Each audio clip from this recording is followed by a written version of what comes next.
Why would you sell your Venezuelan currency and buy dollars? Was that random, or is there a reason, right? If you understand the fundamental thermodynamic, physical reason why the capital is flowing from 20th century assets to... Bitcoin is transforming corporate finance by offering a superior alternative to traditional capital assets. Historically, companies have treated excess capital as a liability, distributing it through share buybacks or dividends to prevent erosion from inflation and negative real yields.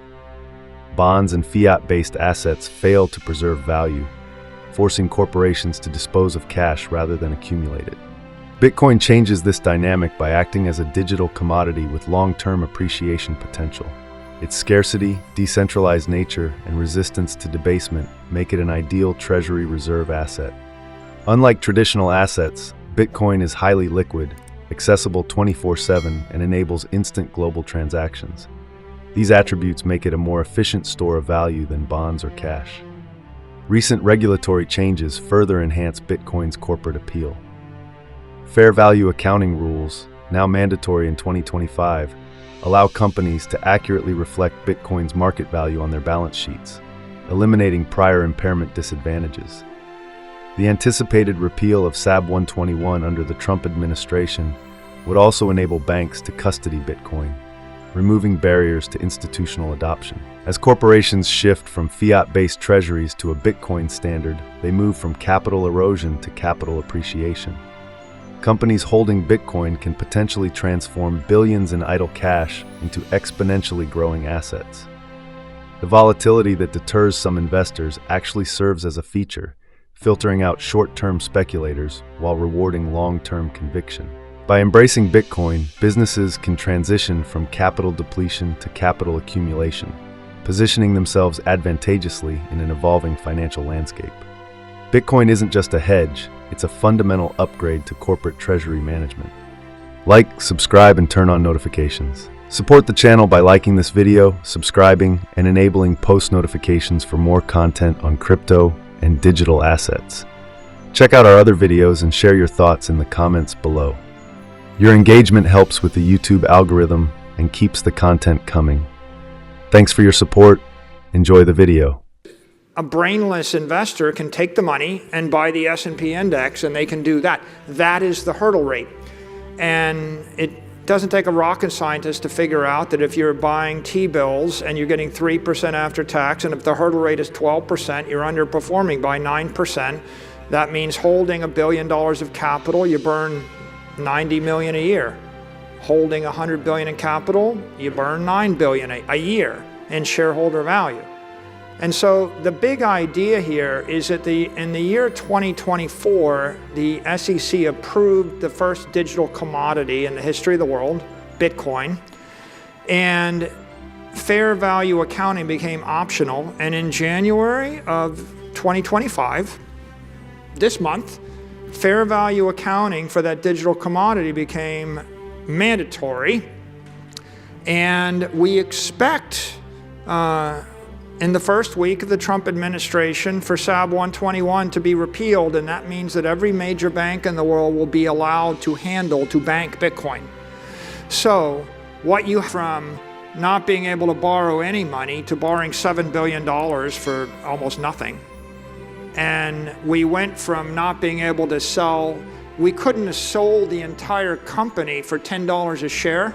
We couldn't have sold it for $1 billion or whatever, to being able to sell $18 billion of equity at, 30x the price. And what's happening? It's we simply changed the polarity of the balance sheet. And I think that's the exciting opportunity for a public company or any financeable company, any company that can raise equity or debt financing has a use of proceeds which is transparent, high speed, accretive, and scalable. And you didn't have it 4 years ago, you didn't have it 10 years ago, you never had it for 100 years. All corporate finance textbooks, every course is maybe they decide to hire a computer programmer and they get some cypherpunk or some engineer and they say, can you actually program a digital bank that does the same thing. So it's not going to be God coin, it's going to be Bitcoin. And we want you to set it up so that we can buy, so you've got 21 million of these units, and we're going to put our money in the Bitcoin bank, and that way we don't trust any other bank and any other government, and it's a network that we all join, a secure monetary network. And then at some point, one of them says, well, I don't think I trust you, and so none of the 100 families trust each other. And maybe even if they did, they don't trust their idiot grandsons that will come along in 60 years. So the question is, how do you actually create the Bitcoin network or the Bitcoin bank such that it is stable? It'll go on for hundreds of years. Some people would say the reason you want Bitcoin is because the currency is being debased, and that's definitely true if you live in Lebanon or you live in Venezuela or you live in Africa. When the currency collapses in 5 years or 10 years, then obviously you want the Bitcoin. But there's another reason the Bitcoin price goes up, and the other reason the price goes up is because it's digital. And that just means that at the end of the day, if I can move $1 billion from New York to Tokyo and back again every hour, every second, every millisecond, there's utility in that. Digital books, digital education is a million times. Why does capital flow from one place to another place? Why would you sell your Venezuelan currency and buy dollars? Was that random, or is there a reason, right? If you understand the fundamental thermodynamic, physical reason why the capital is flowing from 20th century assets to 21st century assets, from physical to digital, from financial to digital, if you understand that, then the best thing that could happen to you is for it to appreciate in a volatile fashion, because everybody else will be scared away from it. The 60% a year is still 60%, whether it's volatile or not. The difference is, because it's volatile, MicroStrategy is able to go from $1 billion market cap to $100 billion market cap because people are afraid to do what we're doing. If it wasn't volatile, Bill Gates' asset they use is toxic to them. If I give you $1 billion and you invest it in bonds that have a negative real yield of minus 10%, then you're destroying $100 million a year. So if they're smart and they know that, they know they have to get rid of the capital. They have to flush it out of the system as fast as possible. And I think that there's a new idea. The new idea is adopt a different capital asset called Bitcoin, and you get to keep the money. And now capital is not toxic. Now capital is life affirming. Now instead of blowing away $100 billion of capital, now you could keep the $100 billion of capital and it grows 30–40% a year, and pretty soon you've got $500 billion of capital and your shareholders get rich. That's the big idea. It's a big idea. You actually is like less than 1%, right? Once you get to the point where your odds of actually growing organically 20% a year for the next 10 years are less than 1%, then then at least at that point you need to invite or consider a new idea. And I think normally what happens is when a company hits that wall, they decide to sell themselves, right? That's one exit. I just sell the company. I had 100 competitors, Morgan. Every one of them sold themselves over the course of 20 years. Every one. So you sell yourself. If you can't sell yourself, your next idea is LBO. I'm going to take myself private. I'm going to here's the big idea. I have a low growth company growing protocol. It's not like a single app. It's a protocol. It's like the English language. It's like, what happens when someone invents a new word that's not in the English language? Well, we're going to add it to the English language. What if, it's an evolving protocol.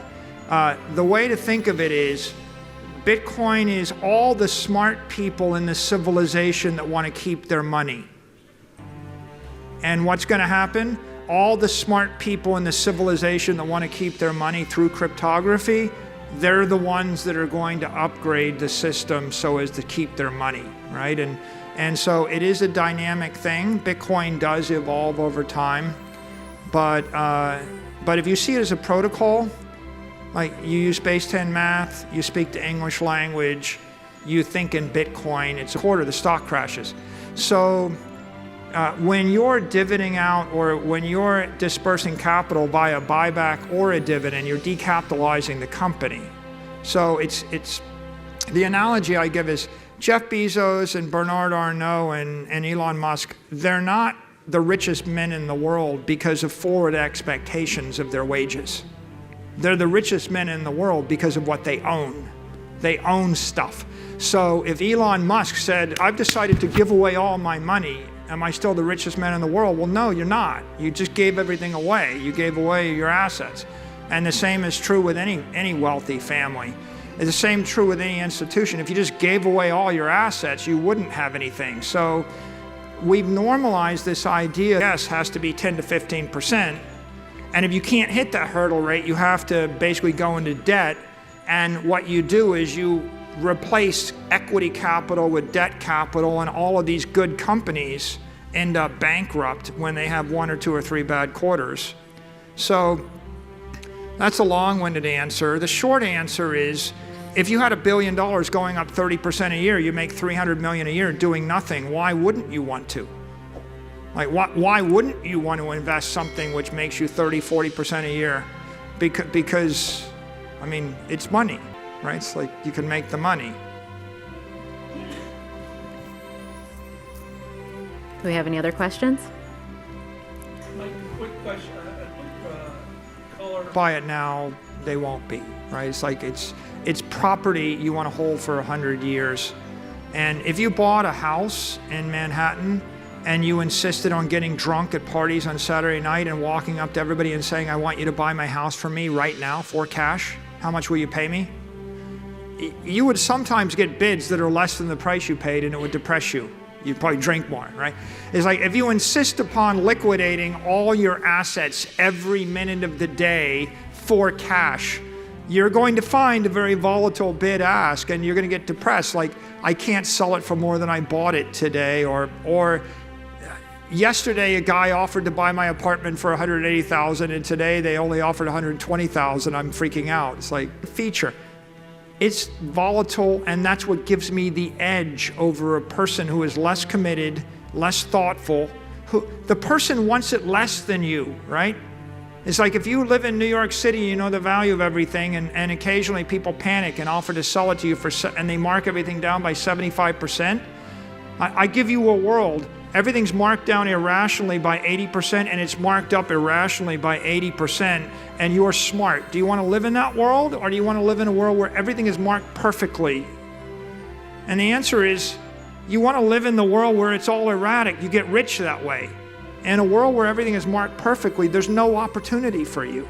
My answer to that would be, as a science historian, I've read 100,000 pages of history.